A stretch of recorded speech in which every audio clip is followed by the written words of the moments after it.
음식 엑스파일 오늘의 주제는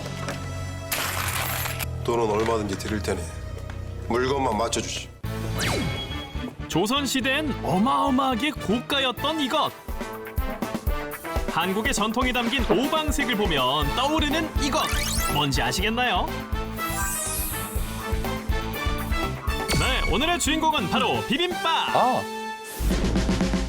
비빔밥 하면 빼놓을 수 없는 전주로 달려와 봤습니다. 봄나물 풍랑이다. 제철 맞은 봄나물 채취가 한창인데요. 파릇파릇한 요 녀석 정체가 뭘까요?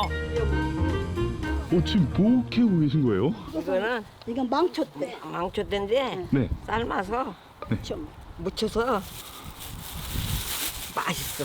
아, 그래요? 딱 이맘때쯤 나는 어린 순을 삶아 먹으면 제맛인 망초부터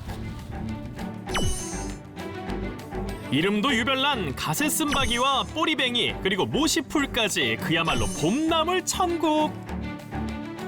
사방천지가 봄나물 천지요. 봄나물이 다 지금 다 보약이고. 아는 자에겐 보물인 봄나물들이 지천. 향긋한 봄나물을 보니 생각나는 게 있죠. 전주 왔으니까 비빔밥 맛있게 해드릴게 가시고. 비빔밥이요? 네, 비빔밥. 갑시다요. 아이고. 방금 채취한 나물들은 다진 마늘과 된장 그리고 손맛까지 더해 조물조물 묻혀주고요. 청포묵도 준비합니다. 묵 말고도 빠질 수 없는 게 비빔밥에 꼭 필요한 콩나물이에요. 그래야 전주 스타일이죠. 제대로 된 전주 스타일 비빔밥을 만들려면 콩나물과 묵이 빠지면 안 된다네요. 전주식. 자, 이제 한 대 넣고 팍팍 비벼주면 되는데 어우 잠깐만 여기 넘치는 거 아니에요 이거? 콩나물 팍팍 묻혔다. 그릇이 작아서 이놈에다 비벼 이놈에다. 때마침 등장한 우리의 구세주. 이 정도는 돼야죠. 넉넉한 그릇으로 장비 교체 후 다시 심기일전. 비비고 또 비벼서 산처럼 한가득 눌러 담으면 봄나물 비빔밥 대령입니다. 아이고 그거 찢게요. 어우, 이렇게 많이요? 큰 접시에다가. 이거 양 너무 많은 거 아니에요? 아니 다 잡을 수 있어. 네, 맞아요. 회심의 한 입 꿀꺽. 와, 이거 씹자마자 향이 확 퍼지네요. 와. 주거니 받거니 한 입씩 하다 보면 이쯤에서 드는 궁금증. 비빔밥을 언제부터 먹기 시작한 거예요? 내가 알기로는 내 나이 어리서부터 대학원 비빔밥이 유명했으니까 언제부터 먹은지는 모르지요. 근데 옛날부터 어른들이 많이 비벼서 먹으니까 그러니까요, 맛있게 잘 항상. 먹었어요. 비빔밥은 언제부터 먹었을까? 그 기록은 조선시대부터 남아있다는데요. 골동반이라는 이름으로 불리다가 19세기 말려 부빔밥이라는 한글 이름이 등장. 지금의 비빔밥이 되었답니다. 골동밥이 비빔밥. 이제는 누구나 쉽게 먹을 수 있는 비빔밥. 조선시대에도 서민들만 즐겨 먹는 음식이었을 것 같지만 사실은 그렇지 않았다는데. 양반들도 즐겨 먹었기 때문에 조리법도 다양하게 발달해 한 문헌에 기록된 비빔밥의 종류만 해도 어마어마한데 무려 12가지에 달한답니다. 그 당시 힘있는 부자인 호부가 먹은 비빔밥 가격이 무려 600전, 600전. 쌀 6가마니 값이었다는데. 우와, 쌀 6가마니요? 네, 안녕하세요. 선생님, 그게 사실인가요? 양반들이 나들이 갈 때 비빔밥을 먹었다거나 중요한 손님을 대접할 때 비빔밥을 내줬다는 기록이 있고 궁중에서도 먹었다는 기록이 있는 걸 보아서 양반도 즐겨 먹었던 음식이었음을 알 수 있습니다. 네, 비싼 음식이었어요. 그럼 조선시대 양반이 즐겨 먹은 비빔밥은 어떤 모습일까요? 우선 좋은 다시마를 튀긴 뒤 잘게 부셔넣고요. 참기름과 깨 그리고 고춧가루로 양념을 한다는 게 특징. 그리고 또 하나의 차이가 있는데요. 밥과 재료를 모두 비벼서 그 위에 고명과 재료를 얹어 올린다는 점에서도 지금의 차이가 있죠. 밥과 재료를 비빈 후 이제 고명을 준비할 차례. 구슬만하게 빚은 완자와 얇게 저민 소고기에 달걀물을 입혀서 전유화까지 붙여주고요.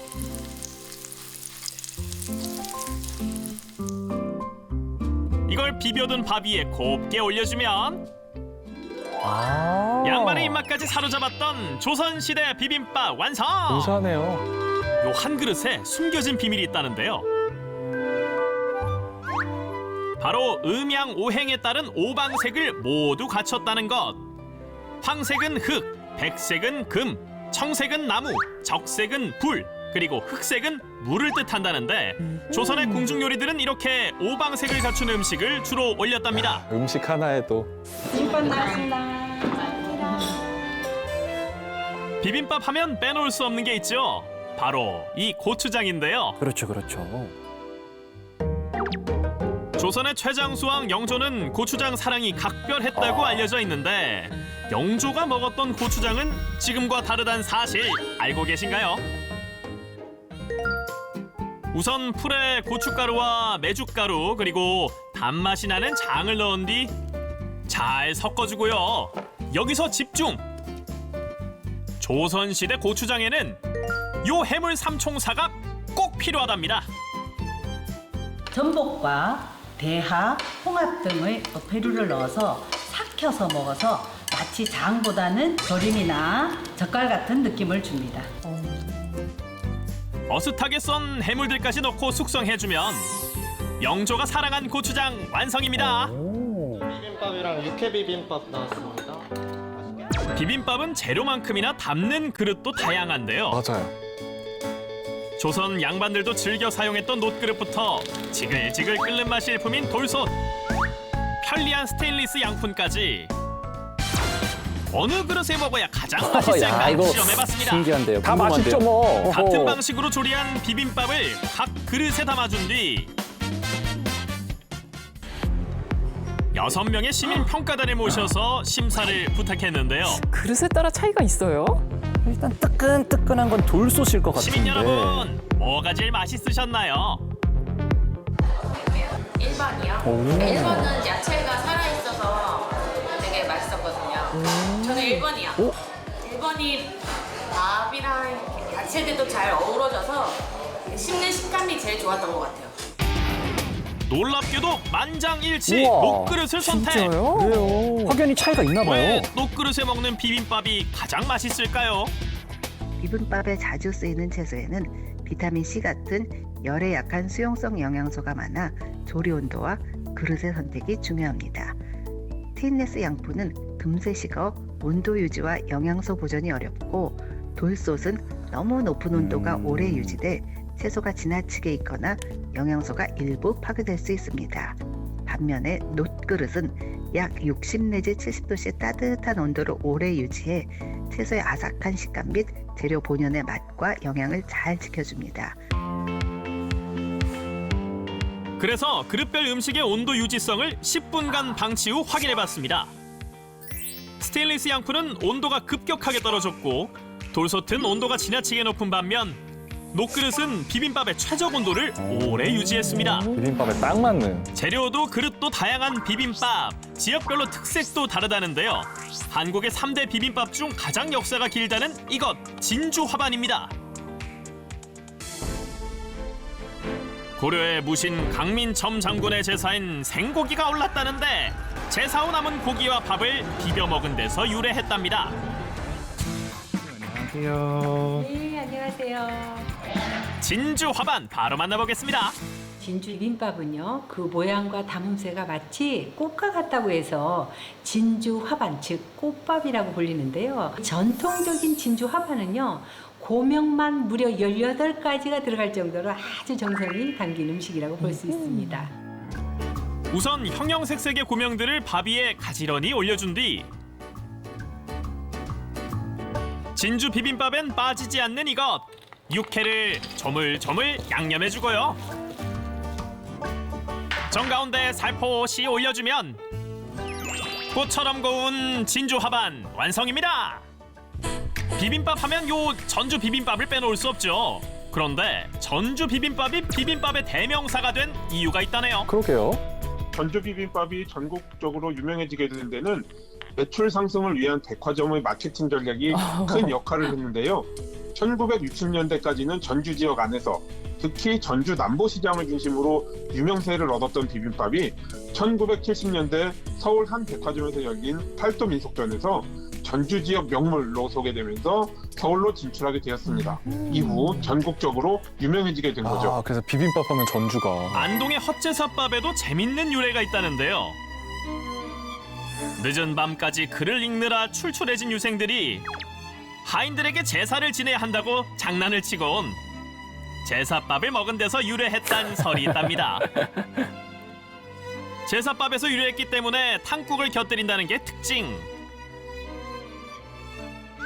자극적인 양념 없이 간장과 탕국으로만 간을 해주고요.